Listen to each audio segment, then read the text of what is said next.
Good evening, everybody. Welcome to Courtroom Insider, coming to you live tonight from Park City, Utah. As you can see, I am in my hotel room. Been a while since we've done a Courtroom Insider from the hotel. Good to have you with us tonight as we continue to cover the Kouri Richins trial, day 7. And what a day it was. It was all about money, and more money.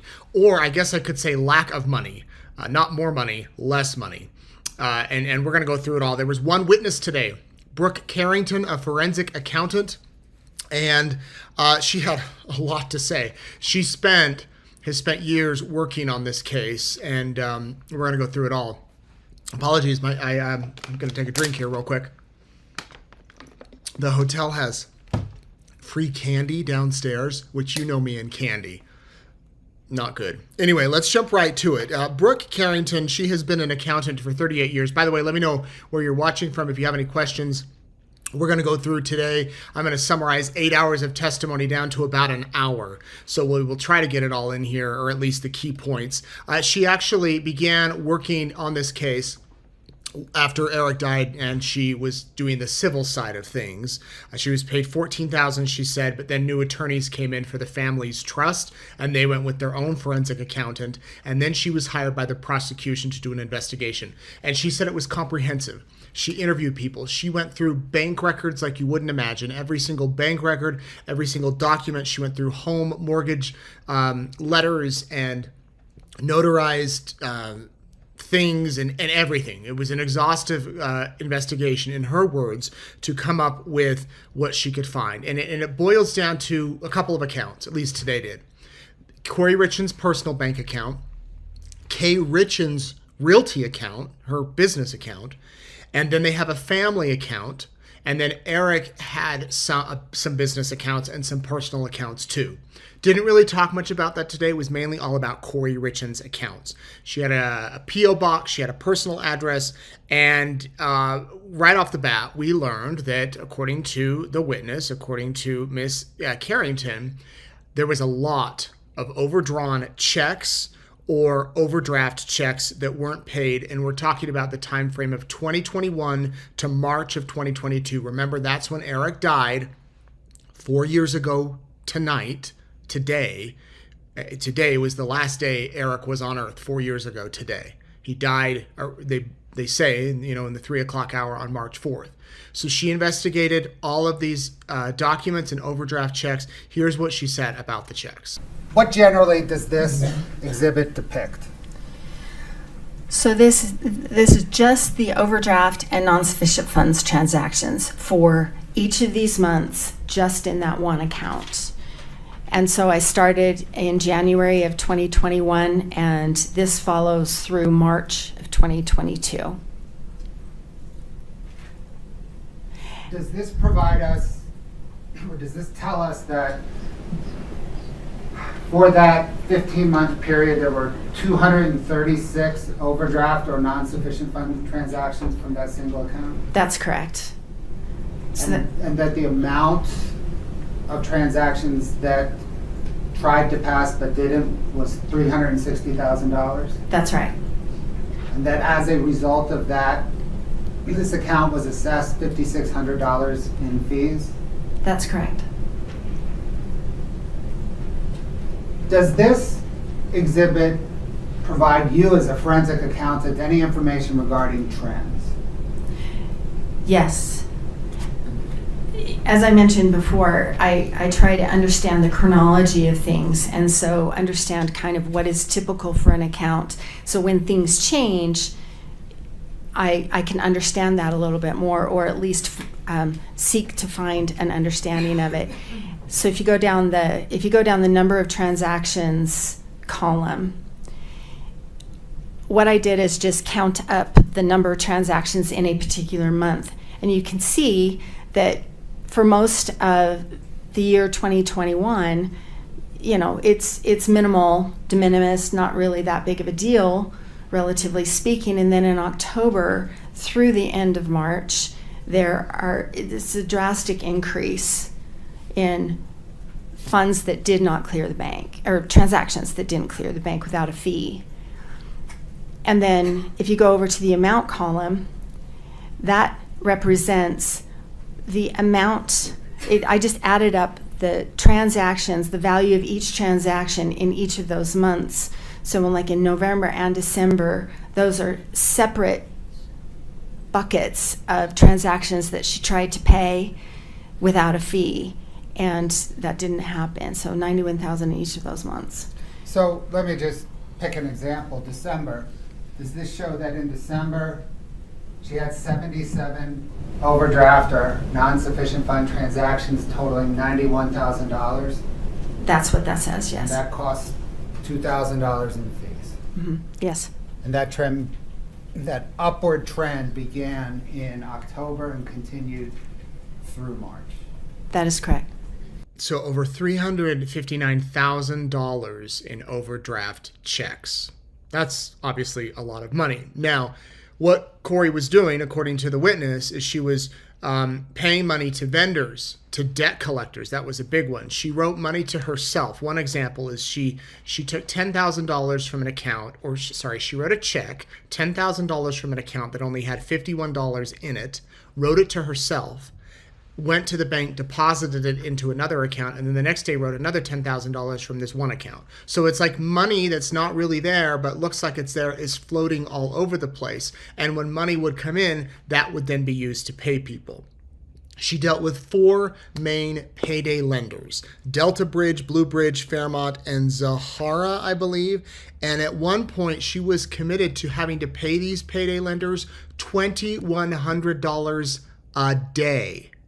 That is how much debt, according to Miss Carrington, that Kouri Richins had. So there was a plan set up that she had to pay $2,100 a day. Now, if you don't have any experience with these type of loans, the interest is through the roof crazy. And if you don't pay, there's fees upon fees upon fees, and the interest rate goes up. It can be very hard to get out of these type of situations. Here is a graph that they showed, an image that they showed today during court, showing how much debt Kouri had between January 2021 and March of 2022. And you can see the total debt as of March 22nd is $7.5 million, with $1.6 million being paid. So the debt is just stacking up more and more and more. But according to the witness, it kind of flatlined in October of 2021. And she was asked about that. Why? Why would it flatline at that point? And she said basically she ran out of funding sources. She didn't have any more funding sources and no new money to come in. Well, then a HELOC loan was taken out. Eric Richins' name, but Kouri Richins signed it. Now, a HELOC is a home equity line of credit. You take out a line of credit against your house. $250,000. That's how much the loan was for. Here's what Carrington said about that.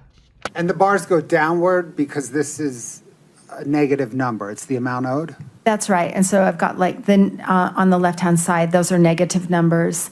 And you can see the negative $250,000. That's the limit, the credit limit of this loan. And so you can see relative to the credit limit where the balance was in any given month. What did you determine was the balance on the HELOC at the time of Eric Richins' death? At the time of his death, it was over its limit, $254,000. Did you analyze the payments made towards this balance? Yes. You mentioned the 60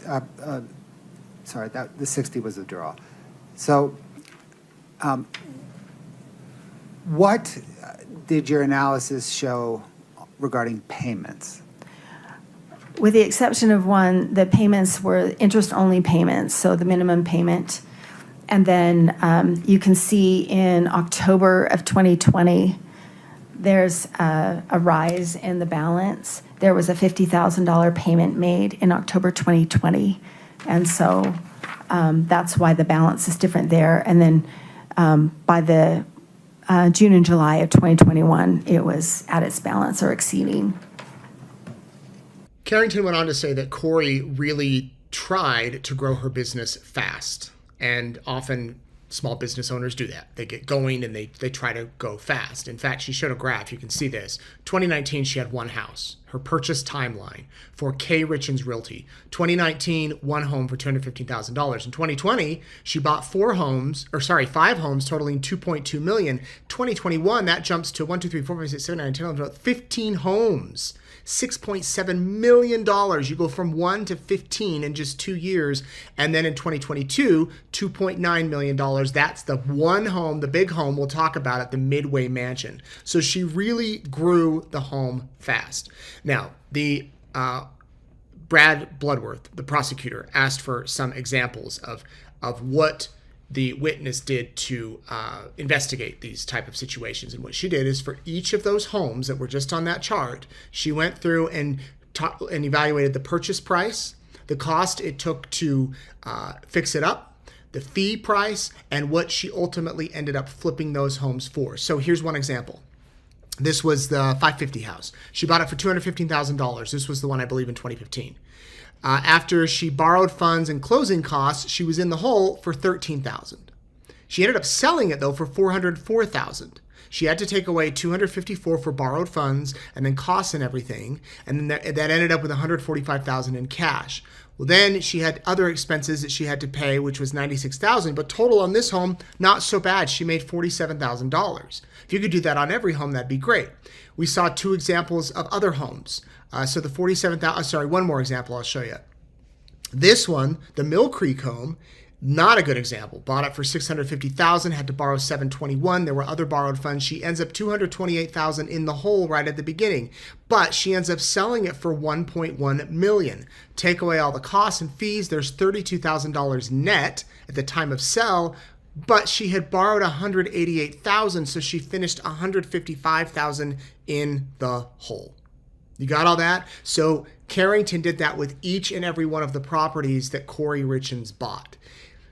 It's a lot. It's a lot, and I'm trying to simplify it, but I learned today what a hard money lender is. I didn't know what one was, what a hard money lender is, and one of the companies, if you ever need a hard money loan, you can contact Iron Bridge, and here is an explanation of what a hard money lender is. Are you familiar with Iron Bridge Financial? Yes. What is Iron Bridge? They are a hard money lender, and they are the lender that Kouri Richins engaged for this particular property purchase. What, ma'am, is a hard money lender? Hard money lenders are typically it's called hard money because the terms are hard, and they're hard. The interest rates are higher than conventional loans, like from a bank or a credit union, typically. They also have very strict default clauses. They're usually used for shorter term lending. So there will be like a specific term, usually 6 months or 12 or something. And the terms are defined at a certain interest rate. And then upon default, it's an exponential growth. The interest rate quite often will double, or other terms, yeah. And do fix and flip businesses often use hard money lenders? They do. Did Kouri Richins apply to Iron Bridge for a loan secured by the Barney home? Yes. Did you review the materials in Iron Bridge's loan file? I did. So these hard money lenders have a lot of money, and they loan it, but they're strict on it. And there's risk on kind of both ends, but they get their money back, as she talked about. So when Kouri worked with this Iron Bridge Financial, she sent them this document, kind of like a resume of why you should loan me money. Here it is. I've been doing real estate investing for 4 years, from fix and flip projects to buy and holds to investing in companies and wholesaling. I've done some small projects as low as $2,500 for an auction home, up to selling multi-million-dollar fix and flip projects. I have a master's degree in human resources, in which has become very valuable in running my company of 147 employees based out of Park City, Utah. I'm currently working on my general contractor's license that will be completed within the next month. I'm certified through Renitus Real Estate Investment Education. I also obtained my real estate license. In my last 5 deals alone, I've profited nearly $1 million. I'm confident in my work, my team. I'd love to work with you. One problem. Carrington said that her payroll each month was $5,000 to $10,000. How do you pay 147 employees on a payroll that's $5,000 to $10,000? And there was nowhere, anywhere where there was $1 million in profit. So the prosecution obviously brought this up to say she might not be telling the truth. Then we go on to hear about a woman named Chelsea Barney. Now, Chelsea Barney is a friend of Kouri Richins. And what Chelsea wanted a home. Kouri had a home to sell her. And then Kouri sends her these text messages, which I'm going to show you here, some back and forth, about saying how she needs some 50,000. I'm not going to show them all to you. You can go and watch them because it was lengthy and extended. And by the way, many of you have asked why the witnesses are not reading text messages during this trial, because in other trials they have read them. I asked Brad Bloodworth after the trial, after the court today, I said, why aren't they reading them? And he goes, I don't want them to read them. It's his personal style. He wants the jury to read the texts. Now, you could argue that you might want someone to read them because people skim. I personally like hearing someone read them, but he obviously wants the jury to read the texts. So basically, a synopsis of this text exchange between Kouri and her friend is Kouri saying, listen, I need money in the 50s so we can get this house to you and we can close. The friend says, I don't know if I can get it in the 50s, but I can get you 47, I think, in the 40s, 40 meaning thousands. Deal, give me the money. She wires the money over to Kouri. That money goes in her account. That money does not go to pay for the closing on the house. It goes to pay to the family account. And then the next day after that $47,000 goes into the family account, it's sent to a payday lender. So she's moving money all over the place. Funding sources come from everyone else. Doreen Kouri is her aunt, who is also co-signed on this business, the K. Richins Realty, and it seems like her aunt has funding on a lot of these things because we see her name brought up. We then go on to see a list of all of Kouri's loans, and you can see them here. This is a list of her loans from 2021 through, well, just 2021. And you can see the receivables, the net funds, the frequency, and basically go to the bottom of the list, $645,000 in loans with their interest rates, and the net funds are the money that was used to pay the loans. So there's a lot of loans. One point, she got a loan for $60,000 and promised to repay it. This was one of those hard money loans, I believe, $87,000, and there was a 15% interest on it. And it was dated December 9th of 2021. That loan company ended up suing Kouri Richins for failure to pay. Now we'll talk about the Midway Mansion. This is the Midway Mansion. You can see it here. And basically, it sounds like it's a money pit. My words, not theirs. Try not to speculate. The deal closed on this home on March 4th, 2022, so 4 years ago tomorrow. The witness was asked to read through the contract. I'm not going to read through it all or have her read for it. You can go watch it. But basically, there's sewage issues on the property. The Army Corps of Engineers needed to come in and figure out what to do with the wetlands on the property because it sounds like there was protected species. There's mitigation costs. They did not want to disturb the wetlands. They needed to make all sorts of decisions on this home, and the buyer was responsible for paying for all of it. So you buy it for $2.9 million. It's a nice mansion. But then you have to put in, I believe it was $3 million in renovations to make this thing livable and appropriate. The witness said she's never, in all of her 30 years of doing forensic accounting, never seen these type of stipulations in a home loan like this. And then she was asked about the conditions of the loans and the money. Here's what Carrington said. This is the sale price of the property at $2.9 million. And then here shows 2 of the 4 loans on this property. So here's the original loan from Sierra West to this $2,624,850. There's another lender from the Burns, and that loan is $420,000. These are some prorations. This section here, are you all right if I keep going? Please, what's that section there? This section, these are the fees associated with these loans. So the first position lender is Sierra West Capital, this $2.6 million loan. They charged $124,850 at the outset just for the loan. And then on top of that, it accrues interest going forward. It's a 6-month balloon. So this being March 4th of 22, she has to pay that off by September 4th of 2022. The next two, the $150 and the $20,000 relate to this loan, the $420,000 by the Burns. And then Scott, could you please scroll down? Thank you, that's great.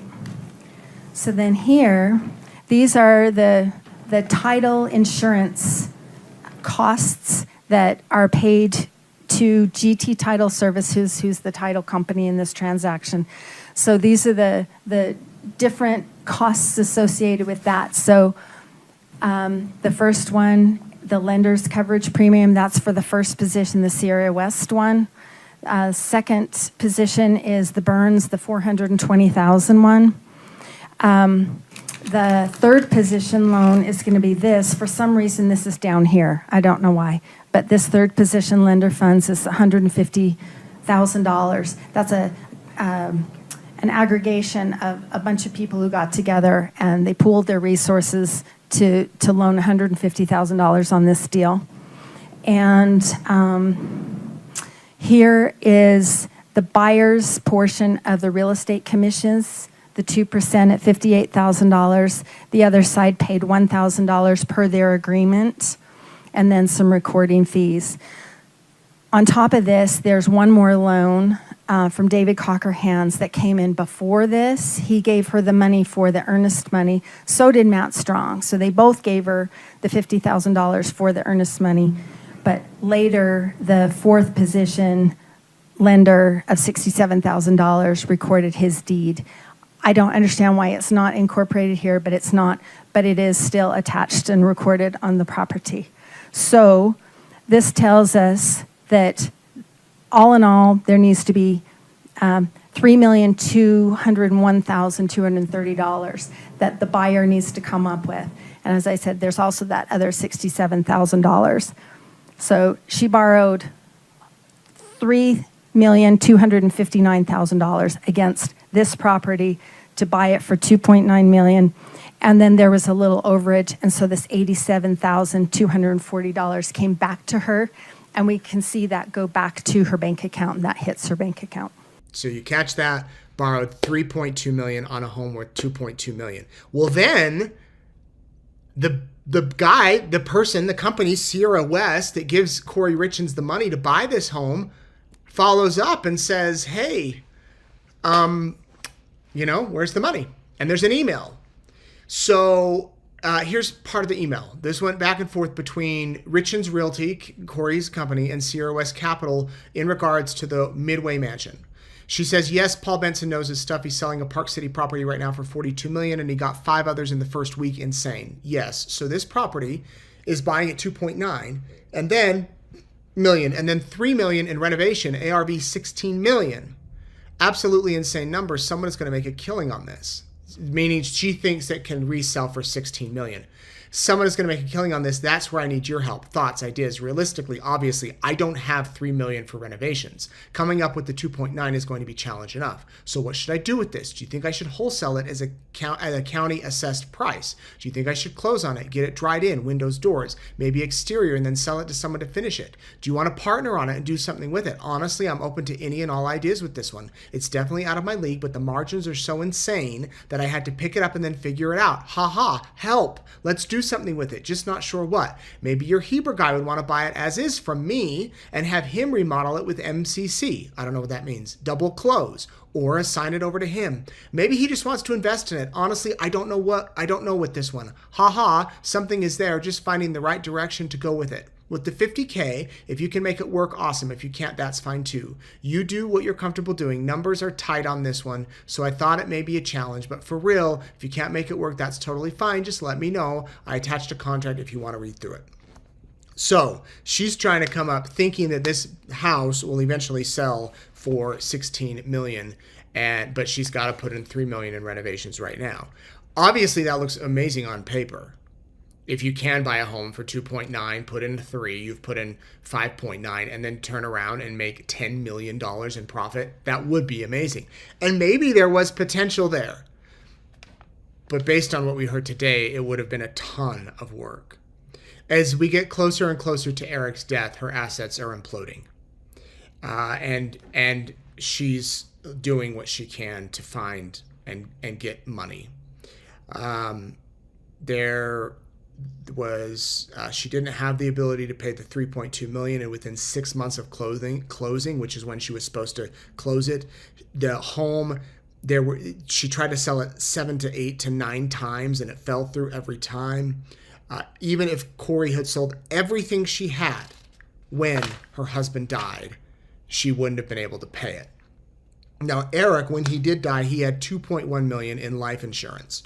Kouri, out of that 2.1, was paid out 1.3. Here's a breakdown of the different policies. You've got the one for $347,000. You've got this is see where it says policy amount, beneficiary. This is the beneficiary. So the $347 went to the living trust. $250 went to Kouri Richins. $1 million went to Kouri. $500,000 went to the living trust, and then another $100,000 went to Kouri Richins. These are 5 different life insurance policies that he obtained starting in 2015, and then he got one on February 4th of 2020, a month before he died, with the beneficiary being Kouri. The claim amount paid, the far right column in green, total $1.3 million, and the ones in green were paid to Kouri. So they paid out a total of $2 million, but some of that money went to the living trust. His sister testified to that on when she testified on one of the first days of the trial. So the witness was asked, where did all this money go? If Kouri Richins was paid out $1.3 million within months of her husband dying, where did it go? And she testified that she went through all the expenses, all the accounts, everything. And any expense that was, any payment that was over $1,000, she pulled out and she put in a graph. And here's where some of that money went. She got the $1 million in. And then the next one down on June 25th, the $251,000 that comes in.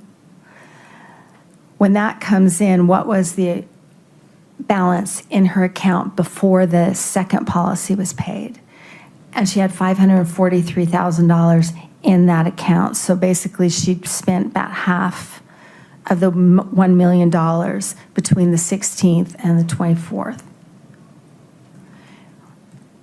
And then on September 2nd, if you go to the third one that's paid, is that $100,000 policy got paid, and that's when she received those proceeds. And what was in her account the day before was $9,691. So that meant that she had spent the $1.2 million basically before she got that last $100,000, and then that final line on September 19th, she had $802 in her account. So that's just a look at the balances. And then I have looked at every transaction in these accounts to show, to try to understand how those proceeds were used. We'll turn there next, but let me just make sure we understand this. Okay?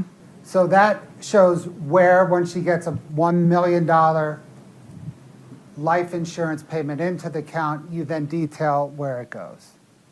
That's right. And those are all the transactions below it. That's right. And so you can see the money comes in, and there are some expenses for projects. There are expenses to pay debt, figure lending, green grass holding, the One Main Financial. But I can see things that do relate to what I'm thinking are projects like Rocky Mountain Dirt, Home Depot, Lowe's, et cetera, et cetera.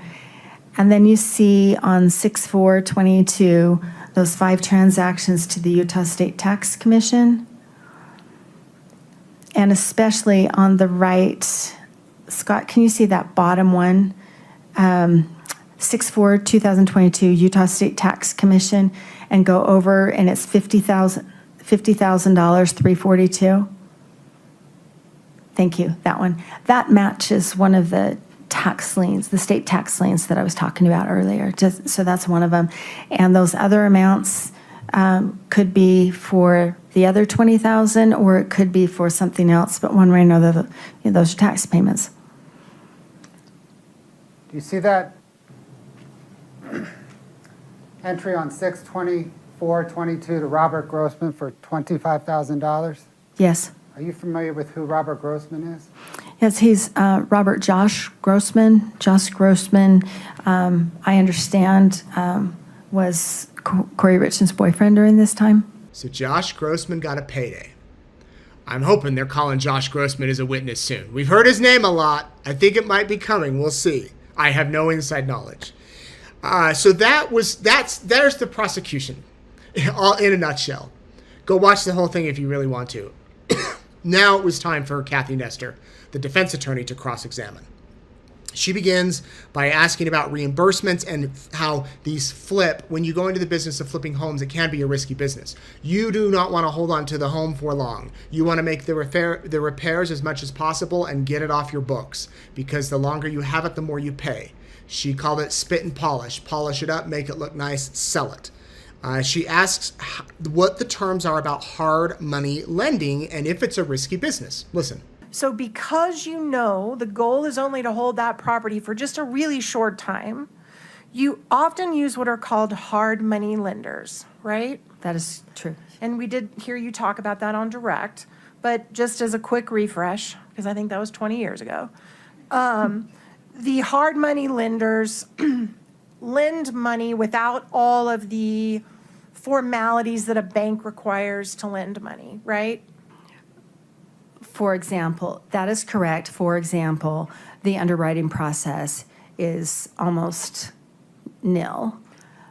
And to sound really kind of juvenile about it, it's basically wealthy people that are willing to loan you money short term for a short period of time at a super high interest rate, right? Right, and they assume the risk of that, and in exchange, they have very strict zero-tolerance default clauses that make a loan just skyrocket in cost and interest if it's not met, if those terms are not met. And the reason for that is this is a risky business, yes? For both sides. I'd say it's risky for the borrower. And for the lender, because they're not putting someone through all the vetting that a bank would. They're just trusting them that they're going to show back up in 90 days and pay them off. But you're missing a key piece. They secure that property with their trust deed, so they've secured their collateral. Totally fair. That's absolutely right. Nestor also asked about the bounced checks that we talked about earlier, the $300,000 in bounced checks, and where, if that money was ever paid, where it went, things like that. Here's what she said. I never saw anywhere in your myriad of check statements that we went through that there was one where she was a negative $300,000. So those checks were covered. Yes? No, they weren't. Okay. No. Could I please explain what the negative $300,000 is? So it's a simple exercise where I looked at the bank account statements and I just added up the transactions that she tried to pay. And not all of those were paid. A lot of those were returned unpaid. So I'm not making any judgment call. I'm not making any conclusion other than looking at that Kouri Richins Realty account 6577. That is what she tried to pay unsuccessfully without a fee. And then other funds went into that account subsequently, Right. every time. Well, eventually, yeah. Okay, that's Yes. it. All right, now I also noticed when you're putting up all these accounts, I didn't see any of Eric's. Did you analyze how much money Eric had? I did look at their family accounts, and their family account, you know, when I'm looking at an account, it's really easy to try and get kind of a cadence or an understanding of how that account is used and the characteristics of that account. The family account, as opposed to the Kouri Richins Realty and Couri's personal account, was consistent. It always had a balance. That's where Eric's paycheck went in. Let me stop you right there. Mm-hmm. Apart from Eric's paycheck, where else did all the money from the family account come from? Apart from Eric's paycheck? There were distributions that came in from Eric's work, and there were occasional, I know you've asked me this question before, and Kouri Richins did not put more money into that account than Eric Richins did. Did she put a lot of money into that account? She did put a lot of money into it, yes. And that account was used for family, for paying mortgage, for paying trips, all their personal expenses, right? Not all of them, but that is the family account. That's where the kids' expenses were paid. Not all credit cards were paid from there because not all credit cards were family credit cards. And Kouri was regularly contributing to that account out of her business accounts. I would Yes? not agree with that statement. Okay. Now, Nestor also brought up Eric's bank accounts, and if he had money in them and how much money and things like that. They always did have money in them. According to Carrington, she said that there was always money in there. She brought up the HELOC, the home equity line of credit. Remember, it was taken out in Eric's name, but Kouri signed for it. And Catherine Nestor was trying to make the point that why didn't Eric ever pay for it? If it was in his name, he could have paid for it. Well, the argument is that he didn't know he had it. The prosecution's argument is he didn't know he had it. And then there was a lot of talk about tax returns. Man, we didn't even talk about tax returns. I forgot to mention the tax returns. Basically, Carrington said that the money, the numbers that Kouri Richins was giving to her accountant were all off. They were higher. It said she was making a ton of money, a lot more money than she really was. They said, why would you do that? Why would you not put down a negative because it's a tax write-off? Why pay more taxes than you need to? She said, well, if the tax returns look good, then these companies are going to loan her money. And so that was brought up. We won't even get into that. And then Catherine Nestor ended her testimony, her questioning, by asking about Eric's murder. You were here to evaluate in the past what Kouri Yes. Richins' financial Okay, situation no was. projections for the future. Correct. Okay, yes.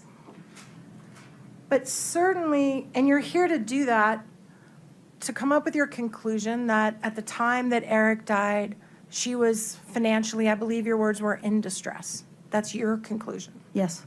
Okay. And certainly you would agree with me that every single person who's in financial distress does not opt for a solution of murder to fix their distress. Objection. Is that fair? Your objection, Mr. Bloodworth. Speculation. Sustained. Okay.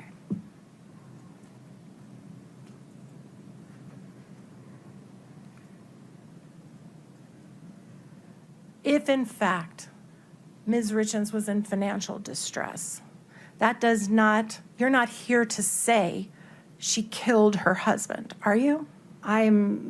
That's for the jury to decide. I am not making any conclusion about that at all. Because you don't have any knowledge about that at all. Well, that's Objection, Your Honor. Asked and answered. Sustained. Do you have any knowledge personally about whether or not on the night of March 3rd, Eric Richins voluntarily ingested Ms. Nestor. fentanyl?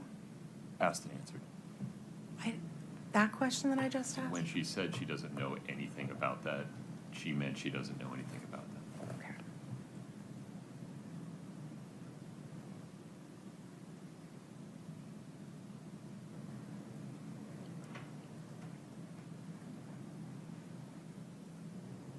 And nothing in all the 100 and some thousand pages that you reviewed did you ever see any statement by Kouri Richins written down to anyone, to any of our investors, to anybody, saying, I know how I'm going to fix this problem. I'm going to kill my husband and then I'll have plenty of money? Objection, Your Honor. Did you ever see any of that?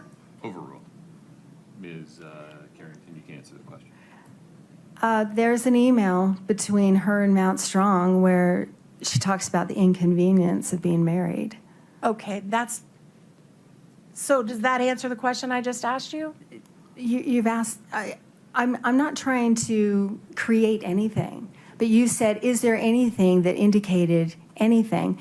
And, I don't talk like that. So apart from an email that she sent saying it was inconvenient being married, have you ever seen any suggestion in anything in writing that Kouri's financial plan was to collect on life insurance and pay all this money off? Have you ever seen that? To collect the life insurance to pay everything off. No. Thank you. And that is how the questioning ended. Well, there was a little bit of back and forth cross-examination, but that was it. That was the only witness today. Testimony will continue tomorrow. I will be back in the courtroom, and I hope you are here too. Here's where you can tune in. 8:15, we're not going to do a Richins recap because I'll be in the courtroom, but the live stream will start at 8:30. Would love to have you join us there at 8:30, and then of course I'll be doing my updates. Tomorrow we'll be back with Courtroom Insider. I'm going to be heading home tomorrow after court. I have some things I have to be in Idaho Falls for on Thursday, and so we'll do Courtroom Insider. It might just be from my car, parked on the side of the road, or we'll find a place. I'll let you know. So that is what we have today. I hope that was worth your while. Let me get to some questions and shout outs. Let's see. Rhonda Albrecht. Hi, Rhonda. Dina Jakowski, Kennedy Kate, Denise Smith, Kelly Taylor, Tammy Walden, Karen Knowles. Thank you all for watching. Glendale, Arizona, Rexburg, Idaho, Bountiful, Utah, Iona, Idaho, Canada, Puerto Rico, and Chattanooga, Tennessee. I loved meeting so many of you today at the courthouse. So many polite people here, the deputies, the court staff who watched. Thank you guys for watching. And my gratitude, too, for everybody else that came up and said hello. And I'm always amazed that people watch, but I appreciate you watching. Couple questions, and then we want to do one more thing. Okay, hello, I'm new to your YouTube channel, and everyone was explaining that Nate was sitting behind the defendant. Who on earth is Nate? I am Nate. Thank you. The seats, there is a media row. You just kind of file in, and that's where I sat today. I happened to be right behind Kouri. I'll tell you my observations. Kouri has on shackles and about 2-inch high heels. You don't see them, and the jury doesn't see them. No handcuffs, normal clothes. The jurors are very engaged. Many take notes. I noticed a lot of them came in the courtroom after lunch with a caffeinated beverage, and they would drink them during the breaks. At times I saw one or two yawning. At times it seemed as if they were kind of tired with the questioning, or at least antsy to get up. I think we all felt that way.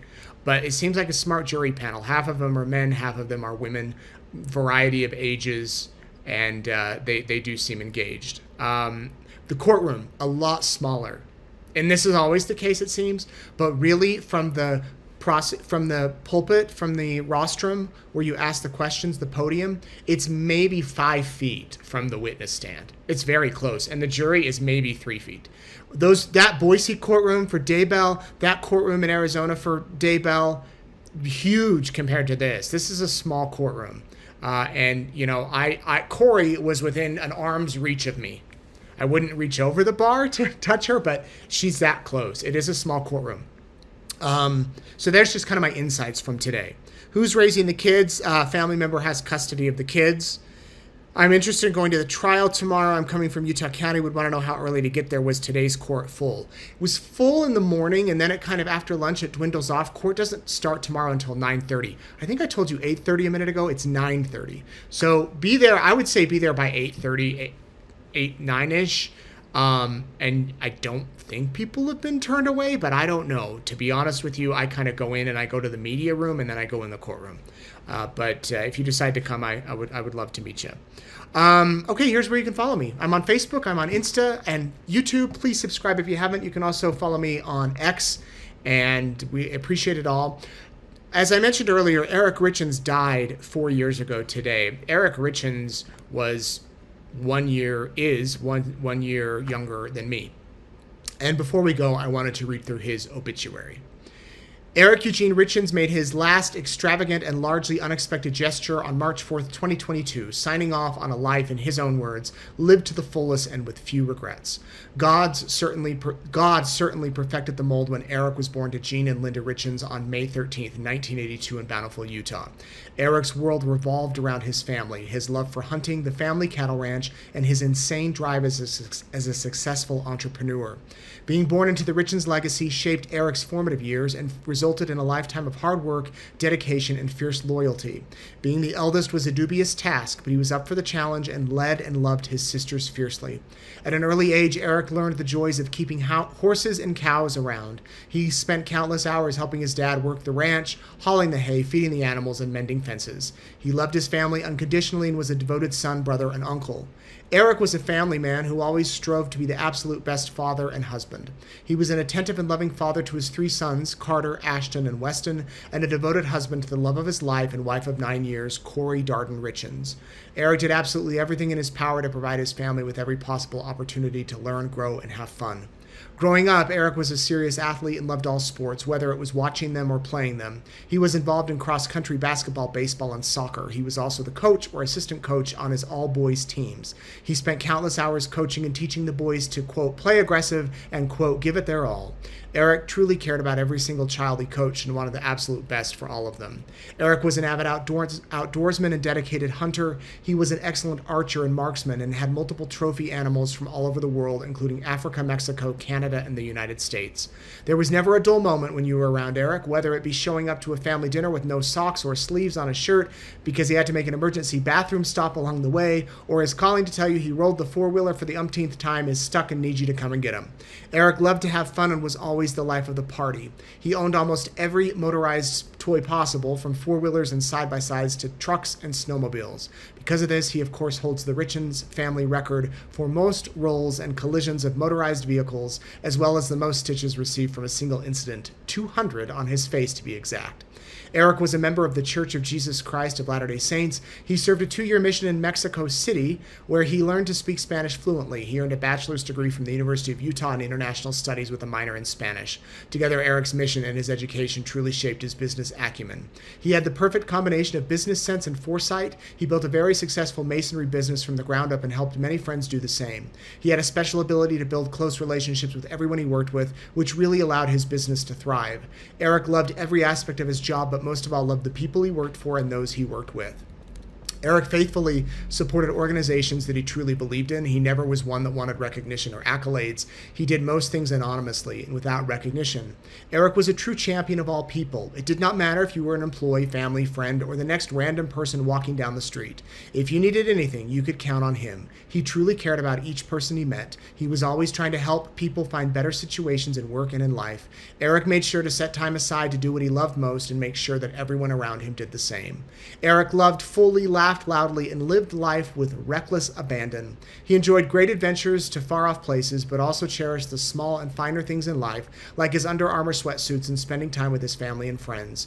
No obstacle was too great for Rico. He simply viewed each one as a challenge. No peaks were too high, and the next adventure was always just around the bend. The next bend. Words can't describe the loneliness and loss that we felt in every heart that was lucky enough to know him. We all need to learn from Eric's example and be sure to make the time to have fun and do what we love. Thank you, Rico, for being such an inspiration and role model for all of us. We love you, Eric, with our hearts and more. And so tonight we remember Eric Richins on the anniversary of his death, and we continue to cover the trial for the woman accused of killing him. Thank you, everybody, for watching. I'm Nate Eaton. We'll be back tomorrow for Courtroom Insider. Have a good night.